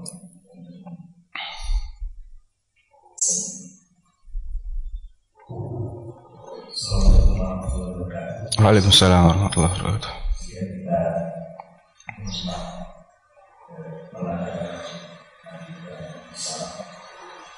Tapi bahwa yang beliau hadapi ini ternyata adalah golongan yang memang berbeda dengan beliau.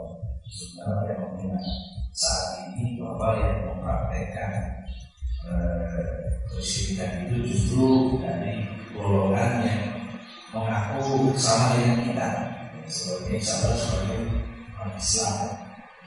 Dan kita menyaksikan itu di momen-momen seperti bulan Ramadan itu praktek-praktek seperti itu semakin marak bermunculan, ya, dengan alasan menyambut Ramadan, kemudian menziarahi kuburan ustaz yang baru meninggal, kuburan wali, kuburan kiai dan sebagainya.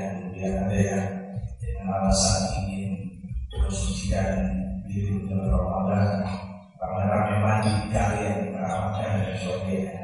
Kira-kira bagaimana kita menyikapi fenomena seperti ini? Apakah fenomena ini sudah sampai ke arah yang kita biarkan saja karena mereka ini sebenarnya bukan tidak tahu dan tidak mau tahu, atau kemudian Assalamualaikum warahmatullahi wabarakatuh. Ya tentunya pertama-tama ya kita harus menjelaskan. Pertama-tama kita mengingkari dulu. Minimal dalam hati kita ini ada rasa kebencian, itu minimal itu.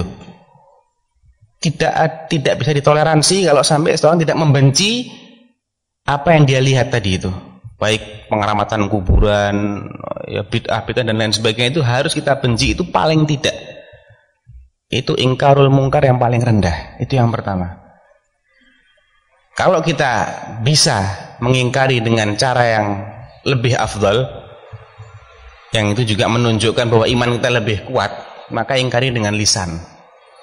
Tentunya ini bagi orang yang berilmu, bagi orang yang bisa melakukannya. Tidak semua orang bisa berbuat seperti itu. Kalau dia seorang yang terpandang di masyarakat, maka dia punya kewajiban memberikan penyuluhan, ya. Jelaskan kepada mereka apa yang diajarkan oleh Rasulullah SAW dalam menyambut bulan Ramadan umpamanya. Apa yang diajarkan dalam ketika menziarahi kubur, ya. Berikan alternatif lain yang syar'i. Mereka suka melakukan hal-hal tertentu umpamanya, ya. Untuk mencegah mereka dari ini, alangkah baiknya jika kita bisa memberikan alternatif lain yang syar'i, ya. Ziarah kubur itu bagus, tapi caranya seperti ini, begini. Daripada kamu menziarahi fulan yang mengharuskan kamu untuk pergi jauh, mengadakan tur keliling ziarah kubur, mending kamu ziarahi kuburan orang tuamu yang di kota itu, ya. Mereka ini lebih berhak untuk kamu ziarahi, untuk kamu doakan, ya. Dan tanpa harus mengadakan perjalanan khusus hanya untuk ziarah kubur, ya. Kalau kamu ingin melakukan perjalanan, mendingan kamu umroh sekalian, jelas dapat pahala, ya. Daripada ziarah kubur sama-sama keluar biaya, yang satu dilarang dan dibenci oleh Allah Subhanahu wa taala karena mengkhususkan perjalanan jauh, safar hanya untuk ziarah. Rasulullah SAW mengatakan la tushaddur rihal illa thalathati masajid, al-masjidil haram wal masjid hadza wal masjidil aqsa. Dan asbabul wurudnya hadis ini adalah ketika salah seorang sahabat, saya lupa namanya ya, kalau nggak salah Abu Hurairah atau yang lainnya, habis pulang dari mengunjungi Bukit Tursina di Mesir sana. Ketika dia bercerita seperti itu kepada sahabat yang lain, maka sahabat ini menyebutkan hadis tadi itu. Kalau nggak salah Abu Hurairah menegur salah seorang sahabat lainnya. Ya. Apa kata beliau? Kalau saya tahu kamu mau ke sana, saya larang kamu. Kenapa? Karena Rasulullah SAW mengatakan la tushaddur rihal. Syaddur rihal itu mengikat pelana. Artinya ungkapan untuk orang yang ingin melakukan perjalanan jauh. Jadi harus disiapkan betul untanya ini, ya, diikat pelananya yang kencang karena akan jauh, akan dipakai untuk pergi jauh. Nggak boleh seseorang itu mengikat pelana dia melakukan perjalanan jauh illa salasati masjid. Ya, kalau memang tujuannya itu semata-mata mengunjungi suatu tempat karena tempatnya, bukan karena kepentingan lain, ya, mengunjungi kuburan tertentu di tempat itu, ya, mengunjungi tempat keramat tertentu atau tempat bersejarah tertentu semata-mata untuk itu nggak boleh kita sampai safar, sampai pergi jauh. Kecuali kalau tempat yang dikunjungi ini satu di antara 3 masjid, Masjidil Haram, Masjid Nabawi, dan Masjidil Aqsa. Tidak ada tempat di dunia ini yang boleh dikunjungi semata-mata karena tempatnya kecuali satu di antara tiga masjid. Ini aturan Allah, ini aturan Rasulullah SAW seperti itu. Bukan saya yang buat aturan, bukan. Dan yang memahami seperti itu adalah sahabat Nabi. Orang yang paling bisa memahami ucapan Rasulullah SAW, mengatakan kalau saya tahu kamu mau ke sana tak larang, katanya. Kenapa? Karena Rasulullah mengatakan tidak boleh diikat pelana atau tidak boleh seorang mengadakan perjalanan jauh kecuali untuk mengunjungi satu di antara 3 masjid. Dan Tursina itu bukan satu di antara 3 masjid. Itu hanyalah bukit bersejarah, tempat turunnya, tempat Nabiullah Musa AS diajak bicara oleh Allah Subhanahu Wa Taala. Apalagi kalau cuman sekedar ini jelas-jelas sejarahnya itu besar, ya, bukit yang demikian historis ini nggak boleh dikunjungi. Hanya karena itu pernah terjadi di sana peristiwa yang agung tadi itu. Karena dia bukan satu di antara 3 masjid, apalagi yang selain itu. Ya. Jadi itu harus kita sampaikan kepada mereka dengan bahasa yang lemah lembut, ya. Kita ikutilah metode Nabi Ibrahim tadi itu bagaimana, ya. Kalau mereka itu orang-orang musyrik aja disikapi dengan lemah lembut, apalagi yang masih mengaku muslim, ya. Karena itu kebanyakan memang berangkat dari kejahilan. Mereka merasa itu tidak mengapa gitu loh, warisan leluhur. Ya, ajak mereka, beritahu mereka. Kalau tidak bisa, ya berilah buku-buku umpamanya. Ya, kita berdakwah tuh nggak harus kita sendiri yang bicara. Bisa orang lain nggak apa-apa. Ya, kita berikan kaset atau buku atau apa saja lah yang bisa menyadarkan mereka bahwa apa yang mereka lakukan ini salah. Lebih baik lagi bila kita memberi alternatif lain. Kita sibukkan mereka dengan hal-hal yang syar'i, itu lebih baik lagi. Ya, karena kebanyakan orang ini nggak bisa suruh diam, nggak bisa dia. Daripada diam, ya mending kita sibukkan mereka kepada hal-hal lain yang mirip tapi syar'i. Ya, wallahu taala alam. Dan kita cukupkan kajian kita di kesempatan ini karena masih ada kajian kita insyaallah di pukul 8.30 nanti dengan topik yang juga sangat menarik untuk kita simak, yaitu topik beres negara sukses, akan kita simak bersama dari penjelasan Al-Ustaz. Baik hadirin dan pendengar yang dirahmati Allah Subhanahu Wa Taala, sebelumnya kami mohon maaf kepada pendengar yang sudah mengirimkan pertanyaan yang belum sempat kami ajukan ke narasumber kita di kesempatan ini. Semoga di kesempatan berikutnya bisa kami ajukan ke beliau. Dan kita cukupkan subhanallah wa bihamdika asyhadu an la ilaha illa anta astaghfiruka wa atubu ilaik. Assalamualaikum warahmatullahi wabarakatuh. Waalaikumsalam warahmatullahi wabarakatuh.